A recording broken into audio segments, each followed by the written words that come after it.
नमस्कार विद्यार्थी मित्रांनो, आज सुरुवातीला पहिल्यांदा तुम्हाला स्वातंत्र्य दिनाच्या हार्दिक हार्दिक शुभेच्छा।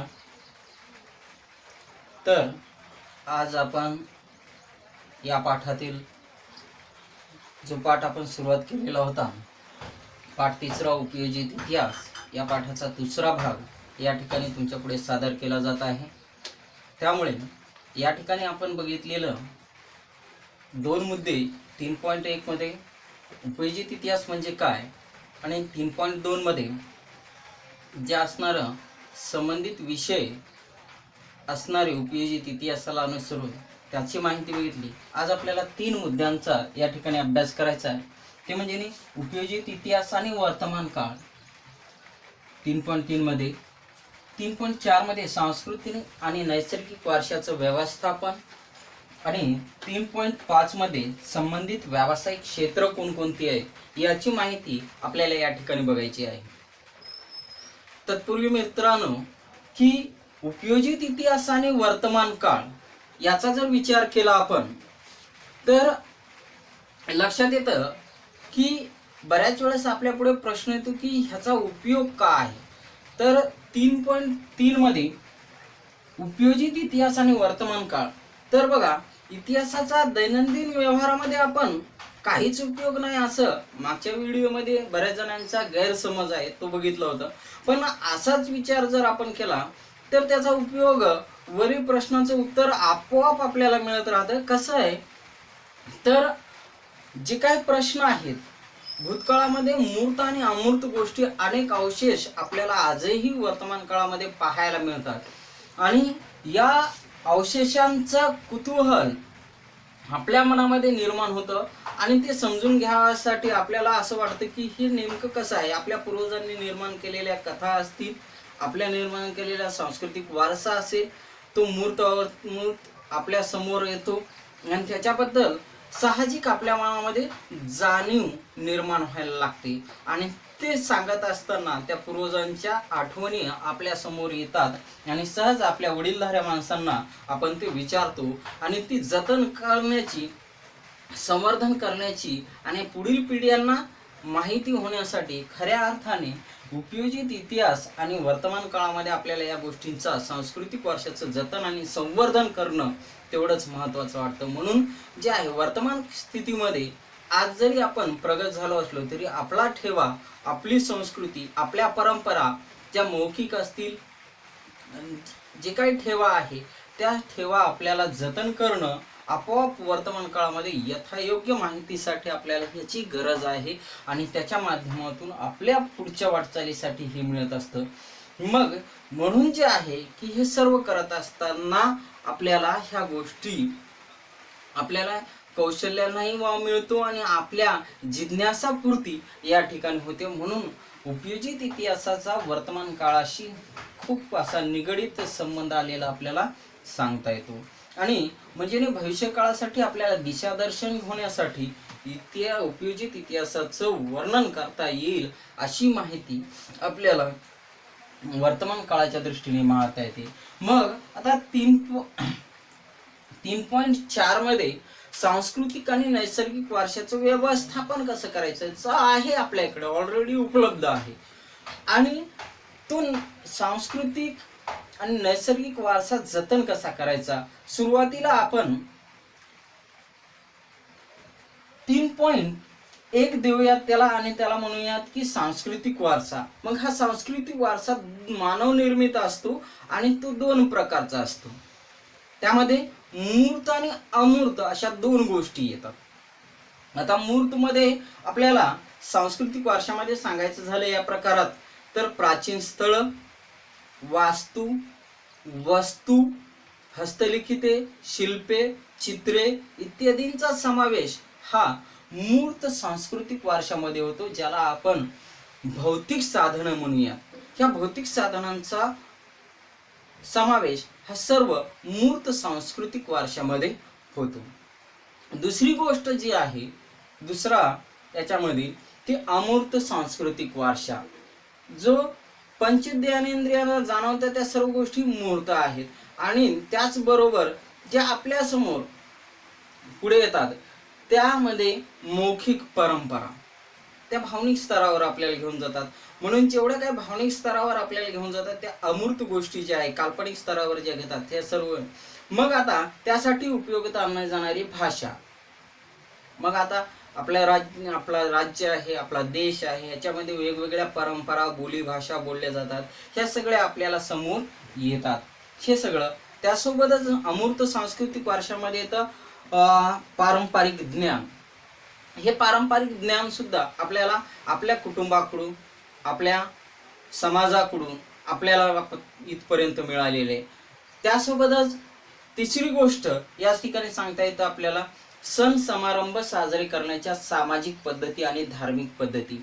जर आपण पाहितलं आज येऊ घातलेला आता जो असणारा पोळा सण आहे, महालक्ष्मींचा सण आहे किंवा दिवाळी आहे, प्रत्येक प्रादेशिक वैविध्यतेनुसार याच्यामध्ये साजरे करण्याच्या पद्धती आणि त्यांची नावं आपल्याला वेगवेगळी दिसून यायला लागतात आणि त्यांचा प्रकार सुद्धा आपल्याला दिसून यायला लागतो. म्हणून जे मग आता आपण जर बघितलं तर उत्तर भारतामध्ये रामनवमीचा सण असेल, कृष्ण जन्माष्टमीचा सण असेल. रामनवमीला जर उत्तर प्रदेशमध्ये तर रामलीला सादरीकरण केलं जातं, त्याला एक विशेष महत्त्व आहे. आपल्या इकडं बैलपोळा साजरा केला जाणार आहे. तो बैलपोळा जो आहे की आपण आपल्या पद्धतीने साजरा करतो, त्याची परंपरा, हे सगळ्या धार्मिक विधी असतील, ह्या सर्व गोष्टी या अमूर्त सांस्कृतिक वारशामध्ये येतात.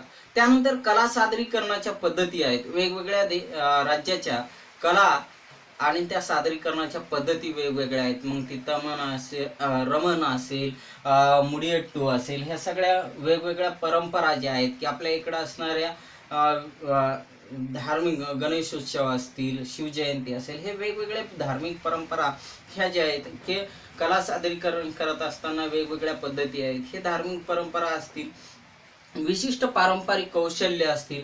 हे पारंपरिक कौशल्य आपल्याला या ठिकाणी परंपरागत कुटुंबाकडून किंवा इतर जे आहे समाजाच्या धाटणीनुसार आपल्याला या ठिकाणी साजरं करताना दिसतात. ह्या अमूर्त आहेत, त्याला विशिष्ट असं जे आहे लिखित असं काही नाही. म्हणून अशा परंपरा, पद्धती, कौशल्य हे सगळं कशाचं प्रतिनिधित्व करतात, हे जे असणारं अमूर्त सांस्कृतिक वारशाचं प्रतिनिधित्व करतात. ते जे आहे की पुढील काळासाठी आज जरी आपण प्रगत असू पण आपली कल्चर, आपलं सांस्कृतिक जे आहे ते आपल्या समोर येतं. हे झाला सांस्कृतिक वारशाच्या बाबतीमध्ये.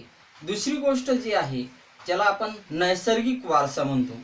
हा नैसर्गिक वारसा निसर्गातील जैवविविधता जी आहे त्याच्यावर विचार करून याचा संकल्पनेमध्ये विचार केलेला आहे. मग याच्यामध्ये कोणत्या गोष्टींचा समावेश होतो तर यामध्ये प्राणी आहेत, वनस्पती सृष्टी आहेत आणि त्यांच्या अस्तित्वासाठी आवश्यक असणाऱ्या परिसंस्था आहेत.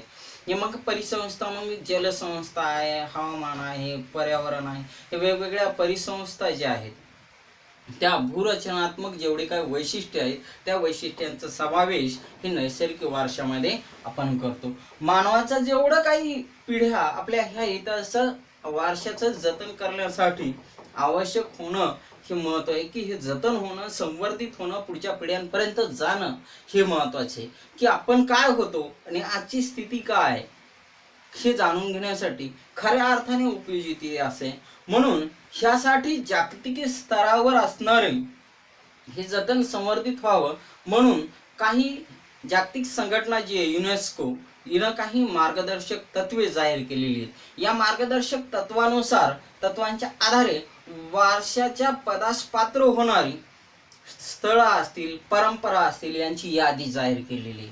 ती यादी कोणती आहे, कशी आहे ही आपण त्या व्हिडिओच्या माध्यमातून पाहणार आहोत. इथे मी व्हिडिओ टाकणार आहे, मग ते तुम्हाला या ठिकाणी माहिती मिळून जाईल.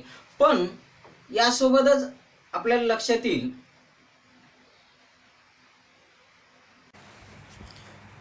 2001 मध्ये कुटियट्टम संस्कृत नाट्य परंपरा, वैदिक पठण परंपरा 2003, रामलीला सादरीकरण 2005, रमन धार्मिक व विधी नाट्य गढ़वाल,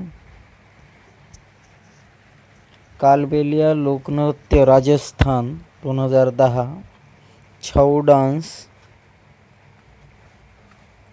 मुडियट्टू विधी नाट्य केरळ,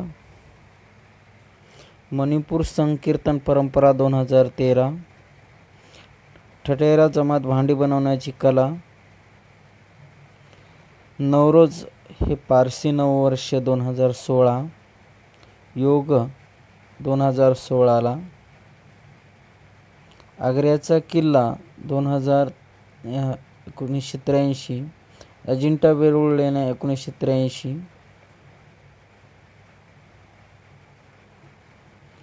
ताजमहल 1983, महाबलीपुरम मंदिर 1984, कोणार्क सूर्य मंदिर 1984, गोवा चर्च व कॉन्व्हेंट 1986, फतेपूर सिक्री 1986, हम्पी वास्तु संकुल 1986, खजुराहो मंदिर 1986, घारापुरी लेहण्या 1987, तंजावर बृहदेश्वर मंदिर, दारासुरम ऐरातेश्वर मंदिर 1987, पट्टदकल मंदिर 1987, सांचीचा स्तूप 1989, हुमायूं कबूर 1993, कुतुब मिनार व वास्तू 1993, Darjeeling railway 1999, Nilgiri mountain railway 1999, the कालका शिमला रेल्वे 1999, बोधगया महाबोधी मंदिर व परिसर, भीमबेटका शैलाश्रय 2003,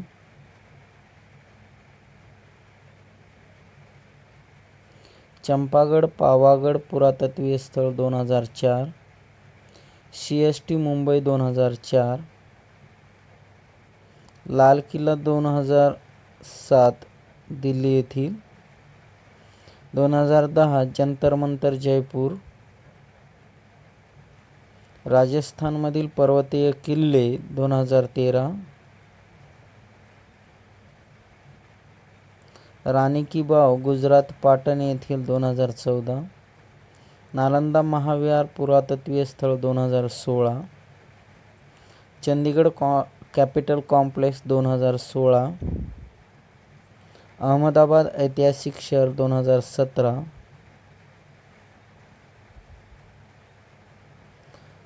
काझीरंगा राष्ट्रीय उद्यान 1985, केवलदेव राष्ट्रीय उद्यान 1985,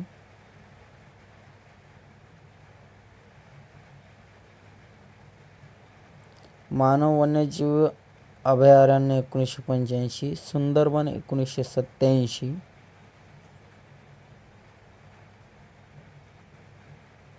राष्ट्रीय उद्यान आहे,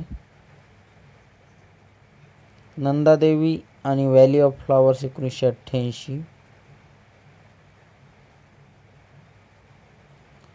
2012ला कास पठार हे जागतिक वारसा स्थळामध्ये आले युनेस्कोने. यानंतर ग्रेट हिमालयन पार्क 2014,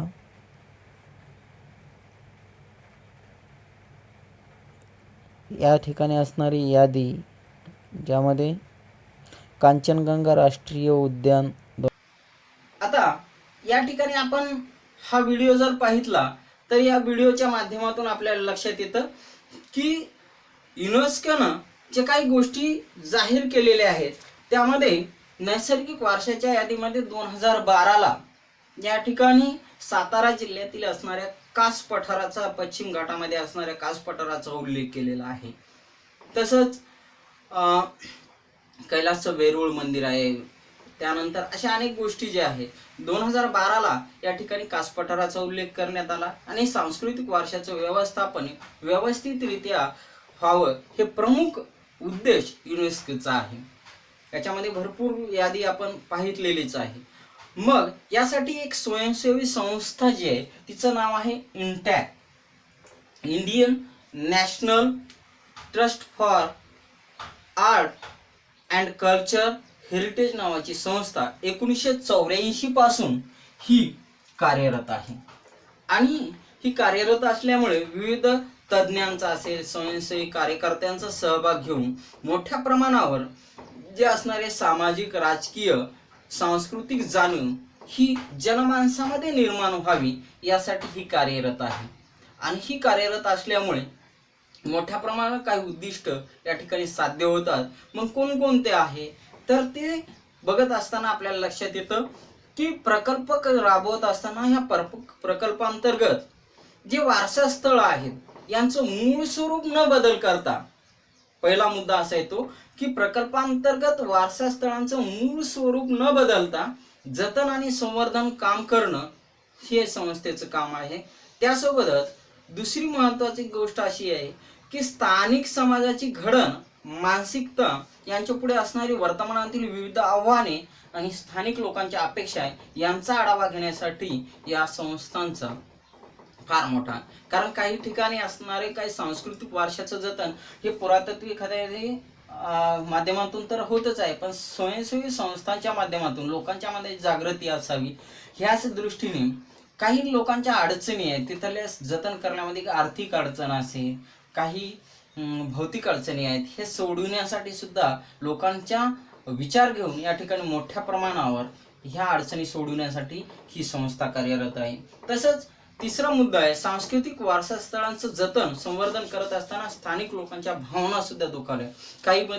काही ठिकाणी आपण बदल जर करायला गेलो तर लोक चिडतात, रागावतात. ह्या भावना सुद्धा सहज रीतीने सोडतात, दुखावल्या नाही गेल्या पाहिजेत आणि त्याच्यामध्ये लागणारं उपाययोजन असणारं नियोजन करता यावं यासाठी ही संस्था पुन्हा कार्यरत असते. आणि जर हे करत असताना आपल्याला लक्षात येईल की स्थानिक लोकांना, चौथा मुद्दा येतो की स्थानिक लोकांचा सुद्धा या प्रकल्पामध्ये सामील करून घेता आलं पाहिजे. ज्यांनी या लोकांना सामील करून घेतलं म्हणजे त्याचं जतन आणि संवर्धन सुद्धा सोपं जातं.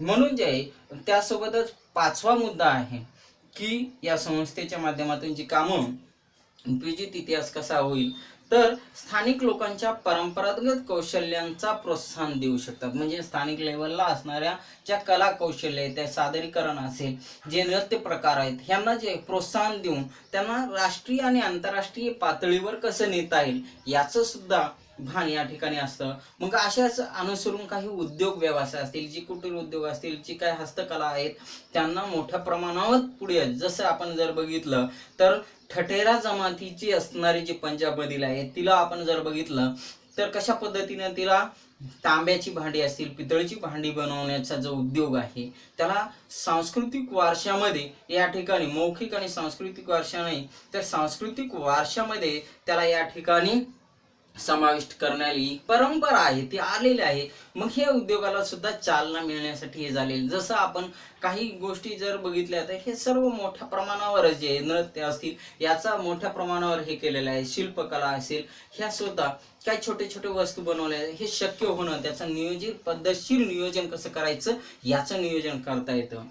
हे झालं आपल्याला जे आहे की सांस्कृतिक आणि नैसर्गिक वारशाचं व्यवस्थापन. विद्यार्थी मित्रांनो, आता आपण उपयोजित इतिहास अभ्यासात की वर्तमान काळामध्ये किंवा भविष्याच्या दृष्टीने आपल्याला त्याच्या संबंधित काही माहिती मिळते तर संबंधित व्यावसायिक क्षेत्र सुद्धा या ठिकाणी आहेत. मग ही संबंधित व्यावसायिक क्षेत्रांचा जर आपण विचार केला तर या व्यावसायिक क्षेत्रामध्ये आपल्याला बऱ्याच अंशी मोठ्या प्रमाणावर काही गोष्टींचा विचार करता येतो.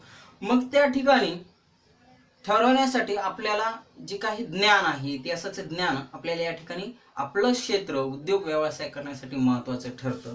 मग संग्रहालय असतील, अभिलेखागारे असतील या ठिकाणी, तसंच ऐतिहासिक स्थळांचं जतन आणि संवर्धन करण्यासाठी, पर्यटन आणि आतिथ्य करण्यासाठी या ठिकाणी, तसंच मनोरंजन आणि संपर्क माध्यम याच्या माध्यमातून आपल्याला व्यावसायिक क्षेत्राची उन्नती करता येते. व्यावसायिक क्षेत्राचा वाव आपल्याला या ठिकाणी आहे. तर मग कोणकोणते आपल्याला क्षेत्र आहेत की ज्याच्या माध्यमातून आपण आपल्याला ऐतिहासिक आपण व्यावसायिक संधी उपलब्ध होतात. तर त्यामध्ये आपल्याला एखाद्या ठिकाणचं ऐतिहासिक ठिकाणचं संचालक म्हणून असेल, सचिव असेल, एखाद्या वेळेस व्यवस्थापक म्हणून असेल, इत्यादी अधिकाराची पदं सुद्धा आपल्याला मिळवता येतात. म्हणजे संग्रहालय असतील, अभिलेखागारे असतील, या ठिकाणी ते स्थळ आहे तिथलं सचिव असेल, संचालक पद सुद्धा आपल्याला मिळू शकते. त्याच्यात काही मोठी गोष्ट नाही. मग ही सुद्धा आपल्याला संधी उपलब्ध करून देतात. तसंच आपण दुसरी गोष्ट म्हणजे आपण इतिहासकार, पुरातत्वज्ञ, समाजशास्त्रज्ञ, कायदेतज्ञ इत्यादी गोष्टी तज्ज्ञ म्हणून आपण इतिहासाचा अभ्यास केल्याच्या नंतर आपल्याला संधी उपलब्ध होऊ शकतात. तसंच आपण एक अभियंता किंवा वास्तू ज्याला इंजिनियर म्हणून ते सुद्धा, स्थापत्य विशारद त्या ठिकाणी आर्किटेक्चर म्हणून आपण करू शकतो, छायाचित्रण तज्ज्ञ, कारण ज्या ऐतिहासिक वास्तू आहेत त्याच्यासाठी एक प्रोफेशनल व्यावसायिक फोटोग्राफर म्हणून त्याचे फोटो काढण्यासाठी आपल्याला संधी आहेत, त्याचं प्रकाशनही आपल्याला करता येईल इत्यादी आपल्याला तज्ज्ञ म्हणून आपण त्या ठिकाणी. तसंच विविध प्रकारचे वास्तूंचं जतन करणारे कर्मचारी म्हणून आपण या ठिकाणी त्या ठिकाणी संबंधित जे कर्मचारी आहेत, देखभाल करणारा विविध जे आहे आपल्याला जेवढ्या काही गोष्टी आहेत, मग त्या जुने दप्तर असेल, लेखापाल असेल, ग्रंथालय, ते सगळ्या गोष्टी आपण त्या ठिकाणी कर्मचारी म्हणून सुद्धा आपण या सर्व संबंधाशी असणारी उद्योग व्यवसाय त्या ठिकाणी आपण करू शकतो. हे सर्व आपल्याला व्यवसायाच्या संधी याच्यामधून उपलब्ध होऊ शकतात. मग आपल्याला लक्षात येतं की काही गोष्टीमध्ये आपल्याला या ठिकाणी लक्षात घ्यावं लागेल की ज्या तुम्हाला माहीत असायला गोष्टी ती या ठिकाणी आपल्याला पाठामध्ये आलेली तुम्हाला माहिती आहे का. मग यामध्ये एक जे आहे की एक संग्रहालय आहे, जगातील सर्वात प्राचीन संग्रहालय आहे, ज्याचा उल्लेख इसवी सन पूर्व 6व्या शतकामध्ये हे संग्रहालय मेसोपोटेमियातील ऊर या संग्रहालयाचा प्राचीन शहराचा उल्लेख येतो.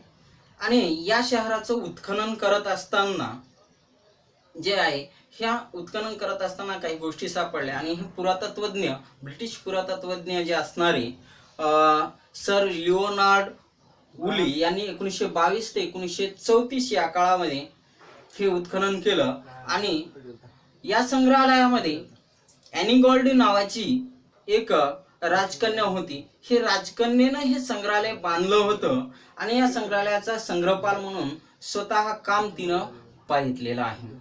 मग या सापडलेल्या या वस्तूंसोबत सविस्तर वर्णन म्हणजे मातीच्या वटिका या ठिकाणी क्लाय टॅब्लेट्स होत्या, त्या सगळ्या मातीच्या वटिका या चित्रामध्ये जर आपण बघितलं तर आपल्याला ह्या सर्व गोष्टींचं ज्ञान होतं. तसंच जे असणारं डॅनिश किंवा जे असणारे डेन्मार्कचे असणारे वनस्पती शास्त्रज्ञ हे जे आहेत की कोलकाता येथे असणारं इंडियन म्युझियम जे आहे त्याची स्थापना तर एशियाटिक सोसायटी मार्फत 1814 या ठिकाणी झाली. आणि नॅथानियल वॉलिक हे असणारे डॅनिश वनस्पती शास्त्रज्ञ आहेत, हे संस्थापक आहेत आणि हे पहिले या म्युझियमचे संग्रहपाल होते. आणि या संग्रहालयाचं 1900 छायाचित्र या ठिकाणी 1905 आपल्याला या ठिकाणी दिलेले आहे. मग या ठिकाणी वेगवेगळे विभाग आहेत. मग या म्युझियम मार्फत कोणकोणते विभाग चालतात तर कला आहे, पुरातत्व आहे, मानवशास्त्र असे 3 प्रमुख विभाग संलग्न आहेत. मग याच्यातून काय केलं जातं तर वस्तू जतन केल्या जातात, काही वस्तूंचं प्रकाशन केलं जातं, छायाचित्रण केलं जातं, प्रदर्शन आणि सादरीकरण केलं जातं. प्रतिकृती निर्मितीचं काम सुद्धा या ठिकाणी जातं. प्रशिक्षण हे ट्रेनिंग दिले जातं आणि ग्रंथालय सुरक्षा असे विभाग या ठिकाणी आहेत. म्हणजे या माध्यमातून आपल्याला विविध मग अभिलेखागारांच्या सुद्धा माध्यमातून आपल्याला जुनी कागदपत्रे, दप्तरे, जुने चित्रपट इत्यादींचं जतन सुद्धा करून ठेवली जातात. मग हे प्रत्येक राज्यामध्ये स्वतंत्र अशी अभिलेखागारे आपल्याला पाहायला मिळतात. मग आता जर आपण चित्रपट सृष्टीच्या बाबतीमध्ये जर बघितलं तर आपल्याला या ठिकाणी वैशिष्ट्यपूर्ण अभिलेखागार म्हणून ज्याचं पुण्यामध्ये एक आहे, त्याचं नाव आहे नॅशनल फिल्म आर्काइव्ह, राष्ट्रीय फिल्म संग्रहालय. मग या संस्थेमध्ये मुख्य कचेरी आहे ती पुण्याला आणि भारत सरकारच्या माहिती आणि प्रसारण खात्याच्या माध्यमातून हा विभाग या ठिकाणी सन 1964ला त्याची स्थापना करण्यात आलेली आहे आणि त्यामागील 3 उद्देश आहेत. मग त्याच्यात पहिलं उद्दिष्ट काय आहे तर भविष्यातील पिढ्यांसाठी दुर्मिळ भारतीय चित्रपटांचा शोध घेणे आणि मिळवणं आणि त्यातील वारशाचं जतन करणं. आता जर बघा जुने चित्रपट आज आपल्याला उपलब्ध आहेत, तिथं संग्रहित ठेवण्यात आलेले आहेत. त्याच्या डॉक्युमेंटरीज प्रसिद्ध केल्या जातात. स्वातंत्र्य लढ्यातल्या छोटे छोट्या क्लिप आहेत, काही कधी वेळेस आपल्याला ते पाहायला मिळतात. दूरदर्शनच्या माध्यमातून हे सादर केलं जातं. म्हणून ह्या सर्व गोष्टी. दुसरी गोष्ट आहे चित्रपटाशी संबंधित महत्त्वाच्या बाबीचं वर्गीकरण करणं आणि त्यांचे कायमस्वरूपी नोंदी तयार करणे आणि संशोधन. जसं की आपण पाहतो का चित्रपट डायरेक्टर, निर्माता, कलाकार, साऊंड सिस्टीम, छायाचित्रण, हे सगळे जे मुद्दे येतात आपण चित्रपट सुरुवातीला जर बघितलं तर ह्या सर्वांचं महत्त्व तेवढंच आहे. त्याच्या कायमस्वरूपी नोंदी ठेवल्या जातात. कोणत्या फिल्म प्रोडक्शननं बनवलं वगैरे हे सर्व नोंदी कुठे आहे तर या ठिकाणी आपल्याला पाहायला मिळतात. जे नॅशनल फिल्म आर्काइव्ह आहे या ठिकाणी हे असतं. त्याचं वर्गीकरण करून त्या ठिकाणी ठेवलेलं आहे आणि त्यांचे नाव किती म्हणजे त्याची कमाई असेल हे सर्व गोष्टी त्या ठिकाणी आपल्याला लक्षात येतं. म्हणून चित्रपट संस्कृतीच्या प्रसाराचं केंद्र प्रस्थापित करणं आणि हे चित्रपटाचं आपण जे आहे की सेंट्रल बोर्ड एक त्याच्यासाठी आहे. फिल्म केंद्रीय बोर्ड जे आहे ते त्या ठिकाणी चित्रपटांना मान्यता मंजुरी देण्याचं काम करतं. हे सर्व गोष्टी कधी ते रिलीज झाला, किती त्याचं आहे, हे सर्व गोष्टी नोंदी या ठिकाणी संग्रहालयामध्ये संग्रहित ठेवलेल्या असतात. म्हणून आपण ह्या सर्व गोष्टींच्या माध्यमातून या पाठामध्ये जे आहे की उपयोजित इतिहास कशाला बनायचं, त्याच्या संबंधित असणारे विषय कोणकोणते आहेत, त्यासोबत वर्तमान काळासाठी कसं महत्त्वाचं आहे, सांस्कृतिक आणि नैसर्गिक वारशाचं जतन कसं केलं जातं हेही पाहितलं आणि त्या अनुषंगाने असणाऱ्या ऐतिहासिक जे काही गोष्टींचं आपण व्यावसायिक आपल्याला संधी कशा प्राप्त होतात याचं सुद्धा. पण आता जर आपण बघितलं तर प्रत्येक गोष्टी आता उद्योग व्यवसायाच्या क्षेत्रात वाढ कशी करता येते हे सगळं आपण विचार केलेला आहे. त्याचं नियोजनही या ठिकाणी आहे. पण आपण जर विचार करून पाहितला तर मित्रांनो लक्षात येते की जे काही सांस्कृतिक वारशाची ठिकाणं आहेत किंवा ऐतिहासिक स्थळं आहेत या ठिकाणी गेल्यावर आपल्याला एक काळजी घ्यायची की आपण त्या ठिकाणी कोणत्याही प्रकारचं विद्रुपीकरण, मानवी स्वभाव आणि उतावीळपणा या ठिकाणी कारण ऐतिहासिक ठिकाणी गेले की हातानंच काहीतरी कोरणे, लिहिणे अशा गोष्टी की आपण या ठिकाणी ज्या काही अभद्र लिहिणे किंवा आपल्याच गोष्टी या ठिकाणी आपल्याला कारण मग त्या ठिकाणी प्रदूषण असेल, आपण कचरा टाकतो वगैरे. मग ह्याचं जतन जर संवर्धन करायचं असेल तर मुळामध्ये आपल्याला जसं आपण किल्ल्याच्या ठिकाणी गेल्याच्या नंतर स्वच्छता बाळगणे, तसंच जे आहे ऐतिहासिक ठिकाणी गेल्याच्या नंतर स्थळांना भेटी दिल्याच्या नंतर कसल्याही प्रकारचं त्या ठिकाणी कोणाला करूही न देणे आणि स्वतः न करणे या अशा गोष्टींची काळजी आपल्याला या ठिकाणी घ्यायची मित्रांनो. आणि म्हणून ह्या सर्व गोष्टी या पाठाच्या माध्यमातून आपण बघितले कारण विद्रुपीकरण चाललेलं आहे. काही ठिकाणी आपल्याला हे प्रकर्षण जाणवतं. म्हणून या संस्थांच्या माध्यमातून काही लोकल कार्यकर्त्यांकडून या ठिकाणी जे असणारे स्थानिक कार्यकर्ते आहेत ते सुद्धा आज काळजी घेत आहेत की तो आपल्या पर्यटनाच्या दृष्टीनं असेल मोठ्या प्रमाणावर आपल्याला मार्गदर्शक या ठिकाणी होत आहे. म्हणून ह्या सर्व गोष्टींची आपण काळजी घ्यावी. या ठिकाणी या पाठ इथं संपवतो आणि पुढच्या पाठाची आपल्याला या ठिकाणी तयारी करायची. पण या ठिकाणी जे काही व्हिडिओ तुम्हाला दिले जाते हे जास्तीत जास्त शेअर करावेत, ज्याच्या माध्यमातून विद्यार्थ्यांचा अभ्यास पूर्ण होईल आणि काही अडचण असल्यास लगेच कळवणे. धन्यवाद.